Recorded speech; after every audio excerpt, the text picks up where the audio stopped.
Welcome everyone. क्या हाल चाल है आप सबका? उम्मीद करती हूँ सब खैरियत से होंगे और रमज़ान के आखिरी रोज़ से आप लोगों के बहुत अच्छे गुजर रहे होंगे। आखिरी रोज़ों में आकर ना हिम्मत भी कम हो जाती है क्योंकि ऑब्वियसली रोज़ा रखने के बाद आपको वीकनेस वगैरह तो फील होती है, लेकिन आखिरी रोज़ों में आकर ना आपकी फटीक भी डबल हो जाती है, जिसकी वजह से इंसान और ज़्यादा वीक फील करता है। ईद की तैयारी, घर के काम, अगर आपके बच्चे हैं तो आपने बच्चे भी मैनेज करने हैं, और अगर आप वर्किंग वूमेन हैं तो फिर तो आपका अल्लाह ही हाफिज़ है। तो बस ये आजकल मेरा और आप ही का भी कुछ ऐसा ही हाल चल रहा है। वी आर सो टायर्ड, लेकिन हमने सोचा कि अपनी इस बिजी और टफ रूटीन से थोड़ा सा टाइम अपने लिए निकालते हैं।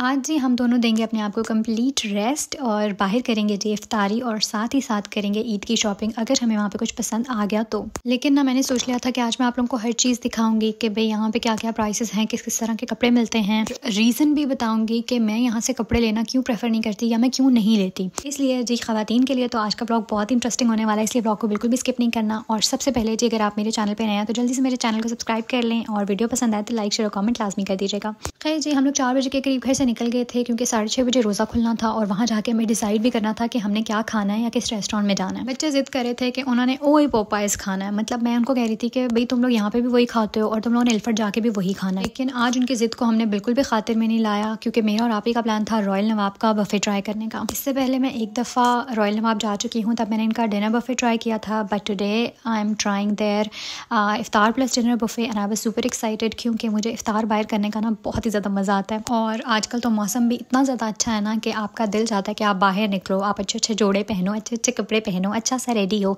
तो बस ना ये रीज़न है कि आज मेरा दिल चाह रहा था कि हम कहीं बाहर ही जाएं। खैर जी हम लोग 1 घंटे के सफ़र के बाद जो है वो पहुंच गए थे रॉयल नवाब, और एल्फर्ट हमारे घर से तो काफ़ी दूर है, 1-1.5 घंटा अपनी गाड़ी पे लग जाता है। तो अगर आप ट्रेन पर ट्रैवल कर रहे हो ना तो फिर और ही ज़्यादा लग जाएगा। इंस्टाग्राम पर मैंने स्टोरी पोस्ट की थी जिसमें आप लोगों का जोड़ा बहुत अच्छा लगा था, तो मैंने इसकी ड्रेस डिटेल्स जो है वो इंस्टाग्राम और टिकटॉक दोनों पर पोस्ट कर दी हुई है, तो वहाँ जाके देख लीजिएगा। खैर जी हम लोग 6 बजे जो है ना वो यहाँ पहुँच गए थे, और 6:30 बजे तक रोज़े का इंतज़ार करना इतना ज़्यादा मुश्किल लग रहा था क्योंकि इस टाइम तक मैं और आप ही तो घर में इफ्तारी की तैयारी कर रहे होते हैं, और बिल्कुल जब रोज़ा खुल चुका होता है ना तो हम लोग आके बैठते हैं तो हमें पता ही नहीं चलता टाइम का। लेकिन आज बहुत ही ज़्यादा मुश्किल लग रहा था ये टाइम गुजारना। खैर जी साथ साथ मैंने आप लोगों को बफ़े की थोड़ी बहुत चीज़ें दिखा दी हैं। एक साइड पे इनके फ्राइड आइटम्स थे, दूसरी साइड पे इनका सारा कॉन्टिनेंटल चाइनीज़ फूड पड़ा हुआ था, एक साइड पे सारी चटनी सैलेड और इस तरह की चीज़ें थी, एक साइड पे सारी जो चाट दही बड़े गोलगप्पे उनका सेक्शन था, एक साइड पे सारा फ्राइड आइटम था, फिर जो है वो नान का पराठों का एक अलग पोर्शन था।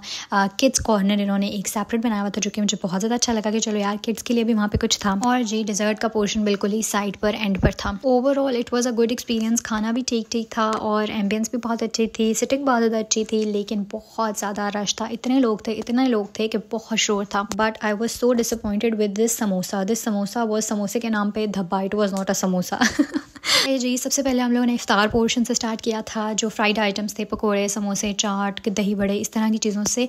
और जब आपके पास इतने सारे ऑप्शंस मौजूद होते हैं ना तो बस आप चखते चखते ही फुल हो जाते हो हर चीज़ में। इफ्तारी के बाद ही मैं इतनी ज़्यादा फुल हो चुकी हुई थी ना कि मेरा कुछ और देखने का भी दिल नहीं चाह रहा था, इसलिए मैंने आधे पौने घंटे का ब्रेक लिया क्योंकि मैं फ़ौरन से कुछ नहीं खा सकती थी। वीडियो के साथ मैंने थोड़ी सी गपशप की, थोड़ा चिल पिल किया, उसके साथ कोई दौड़ शोर लगाई, और उसके बाद मेरे पेट में थोड़ी सी जगह बनी थी कि मैंने क्वार्टर नान खाया और 2-4 नवाले चावलों के ट्राई किए, और उसके बाद भी मेरे में कुछ खाने की हिम्मत नहीं थी। And at that time I was just thinking कि ये जो बफ़े वाली चीज़ें होती हैं ना, मेरे जैसे लोगों के लिए तो बिल्कुल नहीं है। मैं तो ना पैसे ज़ाया करके आती हूँ, और मेरी बहन का भी यही हाल था। खैर जी जो लोग मुझसे प्राइसेस पूछ रहे थे तो 24 पाउंड्स पर पर्सन है अडल्ट का, और 14 पाउंड्स पर पर्सन है जी चाइल्ड का। और इस सब में ड्रिंक्स बिल्कुल भी इंक्लूडेड नहीं है, आपको सिर्फ 1 बॉटल पानी की मिलती है, और अगर आपको पानी भी दूसरा चाहिए ना तो आप लोगों को पे करना पड़ेगा। और अगर आप लोगों को कोई कोक या फिर कोई फिजी ड्रिंक या फिर कोई लेमनेड वगैरह चाहिए तो उसके लिए आपको पे करना पड़ेगा। उसके बाद जी हम लोगों ने थोड़ा सा मीठा ट्राई किया क्योंकि भाई सुन्नत तो पूरी करनी है ना, आई लव मीठा। और उसके बाद हम लोग निकल आए थे शॉपिंग के लिए। बच्चों को बिठाया जी चाचू के साथ गाड़ी में, और सबसे पहले हम लोग आ गए थे ब्रांड सी पे। यहाँ से मैं पहले भी कपड़े लेके जा चुकी हूँ और इनके कपड़े बहुत ज़्यादा अच्छे होते हैं, और ये मेन एल्फर्ड लेन पर ही है। इनके पास आपको डिफरेंट ब्रांड्स मिल जाते हैं, और इनके प्राइसेस भी काफ़ी रीज़नेबल हैं। इनके पास आपको फेस्टिव कलेक्शन भी मिलती है और ज़रा कैजुअल भी, और साथ ही साथ आपको छोटी बच्चियों के लिए भी कपड़े मिल जाते हैं। पता नहीं भाई ईद पे लोग कैसे शिफॉन और गेंजा और ये सब चीज़ें पहन लेते हैं, मेरे से नहीं पहनी जाती। मैं मौसमी कपड़ा ही पहनती हूँ, चलो उस पर अगर कढ़ाई एम्ब्रॉयडरी कुछ हो जाए तो इट्स ओके, लेकिन मैं फैंसी कपड़े ईद पे नहीं पहन सकती। अभी भी मैं इनकी कैजुअल ड्रेसेस वाली साइड पर आ गई थी, बट कैजुअल बहुत ही ज़्यादा कैजुअल थे, मुझे इतने भी कैजुअल नहीं चाहिए थे। खैर मैं देख रही थी, मुझे एक जोड़ा पसंद आया, but this was not according to Eid. मैंने ऐसे ही पहनने के लिए लिया। मैंने सोचा जुम्मतुल विदा पे पहनूंगी because it was a farshi shalwar and I was looking for farshi shalwar, so why not. लेकिन जी हमें साइज़ ही नहीं मिला। मुझे ऐसा लगता है स्मॉल और एक्स्ट्रा स्मॉल वाले लोग एग्जिस्ट ही नहीं करते, उन बेचारों के लिए कोई कपड़े बनाता ही नहीं है। खैर मुझे इतना दुख भी नहीं हुआ था क्योंकि मुझे कोई बहुत ज़्यादा पसंद भी नहीं आया था। मैं तो सिर्फ फर्शी शलवार से डोल गई सी। मैंने सोचा जुम्मतुल विदा पे पहनूंगी, बट जब नहीं साइज़ मिला तो मैं क्या मट्टी पाओते कटा पाओते अगे लंगो। फिर जी मेरी इस जोड़े पे नज़र पड़ी। जोड़ा ये भी प्यारा है, नो डाउट, कलर भी नाइस है, एम्ब्रॉयडरी भी बहुत प्यारी हुई थी, बट ये मैंने इसलिए नहीं लिया क्योंकि ये बहुत पुराना स्टाइल हो चुका हुआ है। मतलब अब जिस तरह का ट्रेंड चल रहा है ना, ये उस तरह का नहीं था। खैर उसके बाद जी मैंने कहा चलो तो मैं भी दिखा देनी है, मैं तो बिल्कुल नहीं सिलाना। ये जी थोड़ा फैंसी ड्रेस था और ऑर्गेन्जा के ऊपर एम्ब्रॉयडरी थी, बट मैंने कहा अगे लंगो अगे चलो। खैर जी यहाँ पे मुझे कुछ नहीं मिला तो मैंने सोचा कि यार चलो कहीं आगे चलते हैं। और फिर आपको ना यूके में ऐसे कपड़े भी मिलते हैं, और ऐसे कपड़े आपको 50-50 60-60 पाउंड के जब मिलते हैं ना, तो मेरे तो कलेजे पे छुरियाँ चलती हैं, मैं आपको बता नहीं सकती। इस शॉप के बाहर जो डिस्प्ले में कपड़े थे ना, उनको देख के मेरा अंदर जाने का दिल नहीं किया, लेकिन जब मैंने ये देखा ना फर्शी शलवार अवेलेबल, तो मैंने कहा वाई नॉट, जाना चाहिए। और जब मैंने फर्शी शलवारों वाले सूट देखे ना, ओ माय गॉड, ये लीलन पे बने हुए थे। मुझे लीलन कपड़ा वैसे ही नहीं पसंद। लीलन पे बने हुए थे और एम्ब्रॉयडरी भी इतनी फजूल थी, और कपड़ा भी ऐसे था कि अगर आप एक दफ़ा इसको धोगे ना तो ये बस फारे हैं, काम से गया। और इनकी प्राइसेस थी 50 पाउंड 45 पाउंड। मैंने कहा जी मट्टी पाओ तो कट्टा पावे देते भी। उसके बाद जी मैं आ गई थी RDC लंदन। इनके कपड़े मुझे कदरे बहुत अच्छे लगते हैं एज़ कम्पेयर टू बाकी जगहों के कपड़ों से। और इधर से भी कपड़े ना लेने की सबसे बड़ी वजह यह है कि दे आर टू एक्सपेंसिव। इनके कट्स, कलर, स्टाइल्स मुझे फिर बेहतर लगते हैं बाकी जगहों से, but they are too expensive यार। ये वाला जोड़ा मुझे बहुत ज़्यादा अच्छा लगा। इसके सिर्फ बाजों पे एम्ब्रॉयडरी थी और हल्की सी गले पे। कपड़ा भी बहुत अच्छा था, बट दिस वॉज 175 पाउंड्स। अब ऐसा नहीं है कि मैं इसको कन्वर्ट कर रही थी पाकिस्तानी रुपीज़ में इसलिए मुझे ज़्यादा लग रहा था, बट 175 पाउंड यूके के अकॉर्डिंग भी एक अच्छी खासी अमाउंट है जो आप एक ईद के जोड़े पे स्पेंड कर दो। मुझे तो बेवकूफ़ी लगती है। खैर जी फिर मैं इनकी कलेक्शन देखने लग गई और मुझे एक और फर्शी शलवार नज़र आई। इसका कपड़ा बहुत ज़्यादा अच्छा नहीं था, लेकिन डिज़ाइन और कलर मुझे बेहतर लगा and it was too expensive, 120 pounds.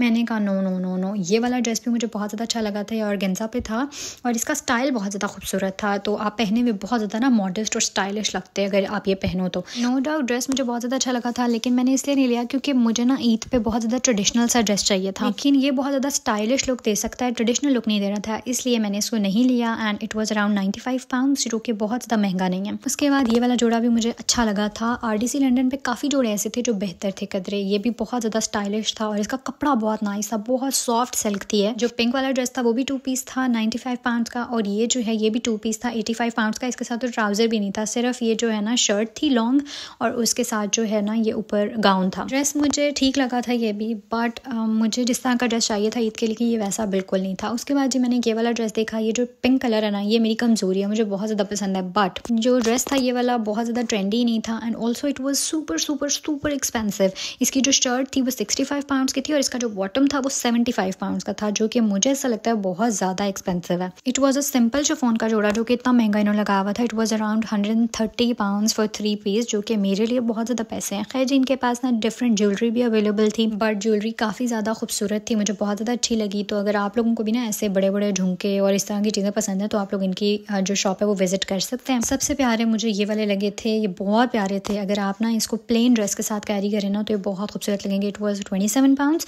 जो कि मुझे थोड़े से एक्सपेंसिव लगे, बट खैर क्या कर सकते हैं, यहाँ पे हर चीज़ एक्सपेंसिव होती है भाई। उसके बाद जी हम लोग ज्वेलरी सेक्शन में आ गए थे क्योंकि हमें कुछ चूड़ियाँ वगैरह ख़रीदनी थी। यार चूड़ियाँ ना मुझे बचपन में इतनी ज़्यादा पसंद नहीं होती थी, मैं नहीं पहनती थी, बट अब आके ना मुझे चूड़ियों का भी शौक़ होने लग गया। शायद यहाँ पे हम ये चीज़ें बिल्कुल नहीं पहन सकते, इसलिए मुझे अब ऐसी चीज़ें ना बहुत ज़्यादा खूबसूरत लगने लगी हैं, मैं अट्रैक्ट होने लगी हूँ इनकी तरफ। ये वाला चूड़ियों का सेट हमने कस्टमाइज़ कराया था जो कि बहुत ज़्यादा प्यारा लग रहा था। मरून और ऑफ वाइट का गोल्ड के साथ कॉम्बो हमने ये गिफ्ट करना था, लेकिन एंड पे ना मेरी नीयत खुद ख़राब होने लग गई थी। इस शॉप में मुझे जो प्यारी चीज़ लगी ना वो थी जी ये वाले क्लचेस, बिल्कुल प्लेन सादे सूट के साथ, उसके ऊपर कुछ भी ना हो।